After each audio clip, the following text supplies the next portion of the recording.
লঙ্কানদের হারিয়ে এবার বড় সুখবর পেল টিম টাইগার্স। গেল দিনের অবিশ্বাস্য জয়ে দুবারের বিশ্ব চ্যাম্পিয়নদের টপকে গেল মিরাজ বাহিনী। বিপরীতে এক হারেই যেন কপাল পুড়েছে স্বাগতিক শ্রীলঙ্কার।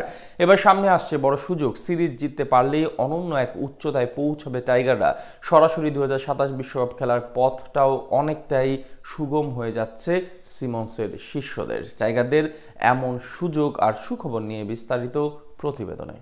তানভীরের ফাইফারে গেল দিন অবিশ্বাস্য এক জয় পেয়েছে টিম টাইগার্স। বিপরীতে দারুণ শুরুর পরও শেষমেশ কপাল পুড়েছে লঙ্কানদের। যদিও প্রথম ওয়ানডেতেই জয়ের সুযোগ ছিল ফিল সিমন্সের শিষ্যদের, তবে মিরাজ লিটনদের অবিশ্বাস্য ব্যাটিং বিপর্যয়ে ম্যাচ জিতে নেয় লঙ্কানরা। সকল ব্যর্থতা পিছু ঠেলে সিরিজের দ্বিতীয় ওয়ানডেতেই ঘুরে দাঁড়িয়েছে টাইগাররা। আগে ব্যাট করতে নেমে ইমন হৃদয়ের হাফ সেঞ্চুরিতে 248 রানের মাঝারি পুঁজি পায় বাংলাদেশ। জবাবে ব্যাট করতে নেমে তানভীরের অবিশ্বাস্য বোলিং তোপে ম্যাচ হারে স্বাগতিকরা। টাইগারদের 16 রানের জয়ে সিরিজে এখন 1-1 সমতা। এমন স্বস্তিদায়ক অবস্থানে পৌঁছানোর পর এবার বড় সুখবর পেল টিম টাইগার্স।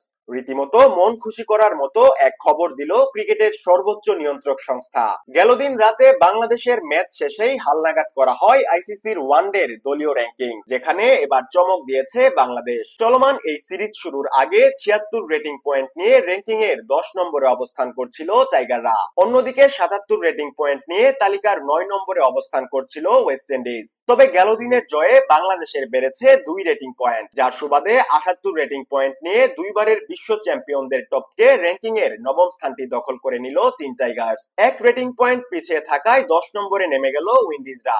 একই সাথে কপাল পুড়েছে স্বাগতিক শ্রীলঙ্কারও। বাংলাদেশের কাছে হেরে র্যাঙ্কিং এ এক ধাপ অবনতি হয়েছে লঙ্কানদের। চতুর্থ অবস্থান থেকে তারা নেমে গেছে পঞ্চম স্থানে। 102 রেটিং পয়েন্ট নিয়ে পিছিয়ে পড়ার সুবাদে তাদের টপকে গেছে পাকিস্তান। 104 রেটিং পয়েন্ট নিয়ে 4 নম্বরে উঠে গেছে বাবর আজমরা। এছাড়া শীর্ষ 3 এ যথাক্রমে অবস্থান করছে ভারত, নিউজিল্যান্ড, অস্ট্রেলিয়া। র্যাঙ্কিং এর 6, 7 এবং 8 নম্বরে যথাক্রমে অবস্থান করছে সাউথ আফ্রিকা, আফগানিস্তান এবং ইংল্যান্ড। এদিকে র্যাঙ্কিং এ এক ধাপ এগিয়ে যাওয়ার পর নিজেদের অনন্য উচ্চতায় পৌঁছানোর সুযোগ থাকছে বাংলাদেশের। লঙ্কানদের বিপক্ষে শেষ ম্যাচ জিতলেই প্রথমবারের মতো শ্রীলঙ্কার মাটিতে ওয়ানডে সিরিজ জয়ের রেকর্ড গড়বে টিম টাইগার্স। যদিও এই সিরিজ জিতলে র্যাঙ্কিং এ কোনো পরিবর্তন হবে না, তবে রেটিং পয়েন্ট বাড়বে। ফলে শ্রীলঙ্কার সাথে ব্যবধান বাড়ানোর সাথে সাথে রেটিং পয়েন্টের ব্যবধান কমবে 8 এ থাকা ইংল্যান্ডের সাথে।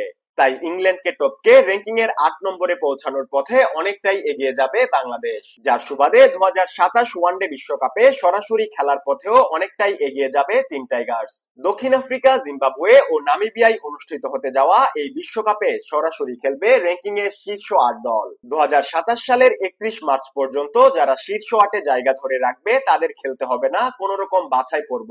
ফলে এই সময়ের মধ্যে র্যাঙ্কিং এর 8 নম্বরে পৌঁছাতে পারলে সরাসরি বিশ্বকাপে অংশ নিতে পারবে মিরাজের দল। অতএব লঙ্কানদের বিপক্ষে এই সিরিজ জিততে পারলে সেই পথেও কিছুটা এগিয়ে থাকবে ফিল সিমন্সের শিষ্যরা।